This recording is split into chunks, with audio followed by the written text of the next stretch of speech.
So, welcome everybody.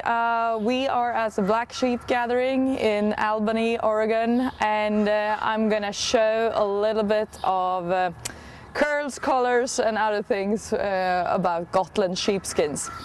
To make this run smoothly, I will talk for a while and I will then open up for questions. Yeah, you're welcome. So please come close also, because I want you to see and I also want you to touch certain things. So what I have in front of me is sheepskins from lambs. They are of similar age. They are market lambs. They are 6 to 8 months, born in March, April. They are all from our Swedish flock. We have raised these animals, Martin and I, and they were sent to market average 15th of October, right? These have all been shorn down to 1.5 inches, this a little bit shorter, at the tannery. So they were all long-haired and from start when they were sent off, and I will show you the starting point in the next table. First of all, I would like to introduce also a concept. In Sweden, all lambs that are registered and in the kind of breeding pool, they are scored or evaluated individually at the average age of 110 days. That means that we have people going around to many farms scoring animals, and people are trained to do this, so it's possible to differentiate also between small differences, right? What we are looking for are a couple of things that are important compared to our breed standard, and I will start with color. We grade colors in two separate areas. We have the quantitative color, i.e. the color of the animal. What color is it? Is it gray, medium gray, light gray?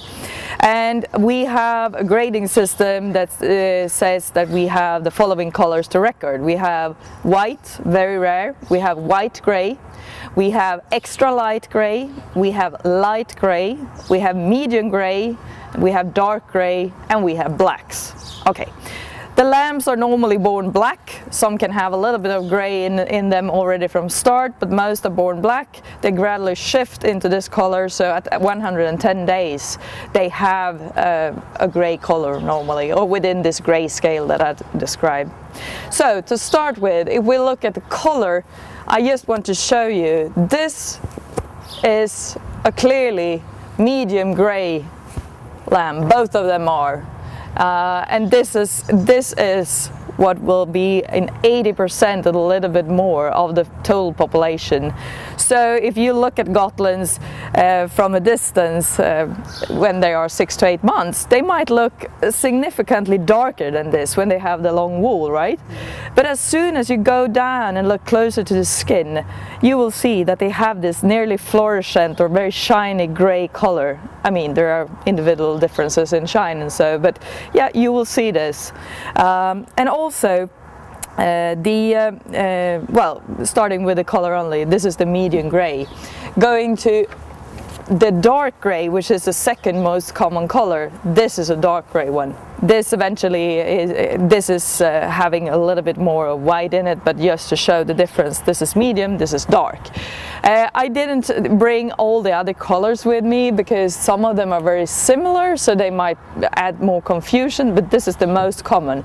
So let's say that in an average 90 to 95% of all Gotlands will have these two colors. Okay, at this age. Yeah. Okay, that was the quantitative color. What color is the animal? Then we have a qualitative measure as well. And that is about the uniformity and the distribution all over the animal's body. And that is greatly shown on these two. If you look at these, okay, they have lighter areas and black areas here, but these are hair areas where legs have been. But if you look at them, they have the same uniform gray color all over. They have the same color here, a little bit of black fibers, but they are pretty uniform. So when breeding, and this is the same with this one. So this is an example just of the uniformity of color. There is always details you can discuss on every single sheepskin, but anyway, you see that they just have it distributed all over. So what can be different? I showed this on another sheepskin, also medium gray in color, shorter in fleece. But if you look at this one, you see they are all of the same age, but you see it's clear that this one has white hind limbs. And that was one of the things I wanted to show you, because also when these three were long-haired, they were likely very difficult to differentiate from a distance. It's not until you are going down closer to the skin that you will see, oh, they are whiter here. We have seen also that white hind limbs is one of these things that might go through. So if you had a ram looking like this, you wouldn't select him for breeding. If you have a lot of animals to choose from, you don't want this, simply. But if you have a ram looking like this, it might go through to the next generation. So what is the purpose of all this? It's about we breed for pelt quality. Pelts are valuable, they have high prices, you sell them to your market, you might sell them to your consumer directly, but there is also a general trade of pelts and of Gotland pelts. Meaning that if you want to sell this to someone that are going to make clothes of it, like coats or jackets, they might need 10 to 12 of them. They want them to look uniform, they don't want to dye them, they want the natural thing, right? And when you cut in this, you want the curls, color, everything to look uniform, because you can use more of it. Typically, this is something you need to cut out if you're doing something uniform. Okay, and think of it, this is high-end fashion. We need to spend a lot of interest in the details, because the next step in the market, they will spend a lot of interest in this detail, and they want to have as much sheepskin as possible for their money, likely. Okay.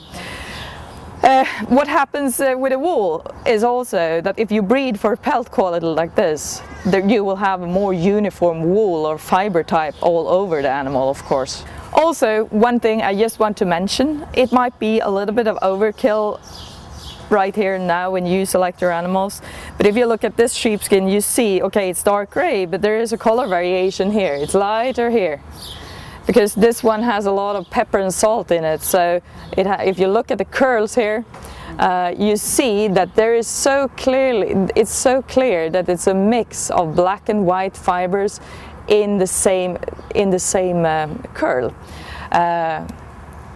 It's a mix of these colors in all curls, but in this it's very prominent that it's a pepper and salt, a high contrast, not super desirable in fact. Also, you can see that this animal has much more underwool. There's a lot of more fuss in between the curls, but you also see here is a difference in color. He is darker on the back. That's something that we will look at also. It will be seen if you go down here on the long-haired animal. It's not easily seen if you just look from a distance, okay? Also, what we might look at is also if they have darker shoulders or darker areas here just behind the head. This is something we look at in the very homogeneous population, because we know that it's likely going through to the next generation. Uniformity in color and curls is the important part. Then, so we have color, we have the quantitative color, we have the qualitative color, the distribution. Then we have the curls, and the curls are kind of the essentials of a Gotland. No curls, no Gotland, simply. If you don't have curls, you don't qualify to kind of be a really good representative of the breed. So I will show curls on the long-haired sheepskins, but you can also see differences in curls in these two that are shorter. First of all, we want a well-defined curl. This one has medium curls. There is a high variation in size here, because you have one size on this part of the body and then this individual loses it a little bit down here. However, this is medium curls, and I said yesterday they should be about 1 to 1.5 centimeters in diameter. Okay, we are also looking at the uniformity of the curls. We want them to be as uniform all over as possible. Typically, many animals loses their curls or have smaller curls on the hind limbs, but there are actually animals that can keep them all over. Yeah, that's the perfect sheepskin, right? So this one has some smaller curls, loses it a little bit here, but overall it's pretty nice. Here you can see an example of slightly larger curls, right? Okay, they are a little bit larger if you look at the diameter, and it will when they are sheared down to 1.5 inches, they will look a little bit differently. I have been writing to many of those that showed sheep here yesterday that well-defined curls, and that's super important. What is well-defined? We have a 3D-dimensional curl. It goes one lap like this, turns around and go like this, which can be seen when you have this wool length. When you have the long wool, you will see corkscrew locks, okay? And when you have a well-defined curl, if you go down here and look, you have each curl here, you can easily find it. You can find a bundle. You see it, 1, I have 2, I have 3. I have 1, I have 2, I have 3. Both of them, if you go down here, there is a lot of fiber, there is a lot of curls, but if you go down here, you can easily go down to the skin. There is not a lot of undercoat. This is not a merino type or fin sheep type or double coated type of sheep. This is a long wool curly sheep. But and also there is individual differences in how much undercoat lambs have, and the more shiny and more pronounced the wool will look. The curls will look more pronounced. The shine will also be affected of the amount of underwool a little bit. If you have a lot of it, it will make the wool or the pelt look more dull, not so shiny. But the shine of the long fibers is also dependent on the fiber diameter. Okay. But if you would have a lot of underwool in these two, which is actually the fact with this one, the reason why this looks more fussy, you see there is a lot of lighter fibers. They are here, I take them here. They don't belong anywhere. They are just coming up here. See. You see? In the curl, they're in between. Yeah, they are in between. I got it. Some of them have the same length as a curl, but they are kind of, they doesn't have any home anywhere. If there is undercoat or loose hairs or dead hairs to a high extent, then you might nearly see like a background lighter cloud that is in between these curls. And you don't want that. You will have them well defined is first of all a curl that goes around and can form itself, but then it's also about not so much of undercoat. However, this is lamb. This is the only time you will see this. When they go into their first winter, normally in our climate and probably in the Oregon climate too, it's like November, mid-November. You need to get these animals to the market before they start to develop their winter coat, because at that time, for a period, these pelts will not look nice. They lose their value. So rule of the thumb would be to get them off the farm to the market before the beginning of November, preferably like beginning of October, 15th of October. When they start to develop that winter coat, they will have a higher variation in color. Will never gain this again, cannot. They will look pretty awful until approximately April, their second year. But if you take ewes or rams that are like in their second summer, they will look nice as pelts again, but they will have a much higher color variation. Yeah. So Important when you raise Scotland, however your program looks like when it comes to pasture or supplemental feeding, etc.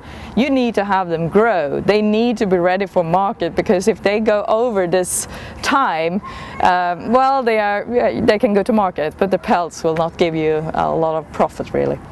Okay, we continue then.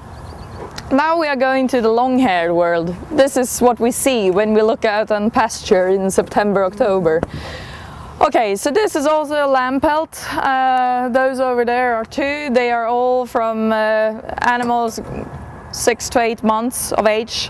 When we score or evaluate curls, we have the quantitative measure. You can have an animal without curls. You can have small curls. None of them are desirable. Medium curls is the most common, and larger curls, which I showed in some on one of the others, they are both okay. It's a normal variation. However, the medium-sized curls are the most preferred, and they are the most common also. Okay, so here we have a long-haired lamb pelt, and when you look at it from a distance, you can see a couple of variations in color. However, when we are gonna grade this, we're gonna go down and look at the color at a more base. You don't look too much on the tip, you look at the base. And here we need to figure out what kind of curls does this animal have, and we also need to check a little bit about the color. So first of all, this is a medium gray lamb. It's pretty uniform when you go down to the skin or see the full length of the wool. What it has also is a little bit of these reddish tips. It also has some sun bleach, which is this whiter tips. If you think of it from a pelt production or pelt use, since this one is likely going to be shorn down, since the color is very uniform when you go down to the skin, this one will look pretty nice when it's shorn. You can feel that this is a very soft fiber, right? Mm-hmm. It's soft to the touch. Mm-hmm. What I can say is also that, well, it has pretty good curls, but they are a little bit loose. They are long, but you can also see they are pretty straight up here. It will form a curl if you shear it, but they are a little bit looser, on the looser side, i.e. a little bit, they are not as strong when they curl back, okay? But overall, in color, pretty nice, in fiber diameter, pretty nice, and also in shine. Mm-hmm. There is a natural shine there that you can, you see that everything here is pretty shiny. So that's also what we look for. The shine will be there when I have a uniform color, a uniform kind of fibers that are in each curl. And it will also be steered by how much underwool there is. And in this animal, there is very little of that undercoat in between the curls. You can easily find every single curl, and you don't find much other wool there. So that was it. Here is another example. This is an old breeding ram. And okay, when are you old in this perspective? This guy was at least 7 years when he went to slaughter. What you can see here is that this guy has a lot of curls. They are not as well defined at this age because he has a lot of undercoat there, and he should have. What you can see though, he's still pretty uniform in color. And this is typical for the rams. Not all of them, but some of, I would say most of them. They will stay much more uniform in color also at a higher age than the ewes are. The ewes will typically develop a clearly defined black ridge on the back. When they get a little bit older, they also define a V-form, a black V-form here over the shoulders. Make it look like a peace mark from your side, right? And also the ewes normally have much more color variation. I mean, probably one gray color here and some other variation here. There is much more going on there. It's completely normal. I would say the the black marks will be more pronounced over time. Every time they go into a new winter coat, you will have more and more pronunciation. Meaning, i.e., if I look at a sheepskin, I can pretty easily tell within 2-3 years if it's like an animal that was less than 3 years, if they were between 3 and 7, or if they were even older, both because of how pronounced these black marks on the body is, but also from the coarseness. You can feel that, okay, this is a ram. This is a pretty coarse wool. Yeah, okay. This age doesn't matter, it's just normal, but also the interesting part with this, if you feel these curls, you feel that they kind of come back to you. If you do this, they are flexible, they are elastic, they stay where they are, they stand up from the skin. Yeah, and this is also something important. This curl is actually much better than on that one that had a looser curl, because these ones, they will keep their shape, whatever happens. Okay. And then these white marks, also above white marks, dark shoulders, whatever, don't care about the adults, because they will develop, most of them will have white hind limbs that are clearly visible. They will typically have their black marks and everything. It's about the lambs. Those should be uniform. It has also been shown that you can score animals at 110 days, and what you see can definitely be linked to an inheritance, just to make that clear to everyone, that you don't need to spend much interest in the older animals, and you have a lot of variation there. Don't worry about how the lambs look like when they have a mature fleece. Okay, we can start with this. If you feel this one, I think you can see and even feel that this one has much more pronounced curls. Do you feel it? Yeah. That these curls are a little bit more like the rams. Yeah. They are clearly defined, well defined, but they are also they have this elasticity. They you can grasp them and you feel every curl. You feel that they are curly. It's just not long straight wool. Okay. So for our viewers, this might be difficult to get a feeling for when you start looking. You need to feel to understand the difference here. Okay, so this sheepskin in general, there is a nice shiny gray wool coming up here under. This one has a lot of sun bleach, which is these white tips. Okay. If you were shearing this down to 1.5 inches, it will look pretty uniform. Not perfect though, because there are some areas that are much lighter on the side here. But this has a nice shine, and it's also a very soft fiber. Yep, okay. But better curls. This is a better example than the first lambskin that we looked at. Okay, and then I want to show this. Also a lambskin. A little bit darker in color, pretty well defined curls. Also this flexibility, if you feel them, you can feel the curls coming back up to you. What we see here is red tips. Since all these animals are scored at the same age, and they are born within a pretty short time frame, you will see all these variances. We look for when we select the rams, especially also, or breeding ewes, we are looking for kind of the perfect animal according to the breed standard. Need to be said that mixed colors with red, brown or beige is not desirable. It's not desirable anywhere. So red tips, if we find this, we definitely comment on it. And for my personal part, I wouldn't say them for breeding. The reason for that though is that if you had a large homogeneous population, you would always be able to find other animals that had no red tips. They were completely even. Okay. The very important part of this is when you go down to the skin, shouldn't be any of the red, brown or beige and not whitish either. Because when you are going down here, you should have a long curl that is gray in one shade or another.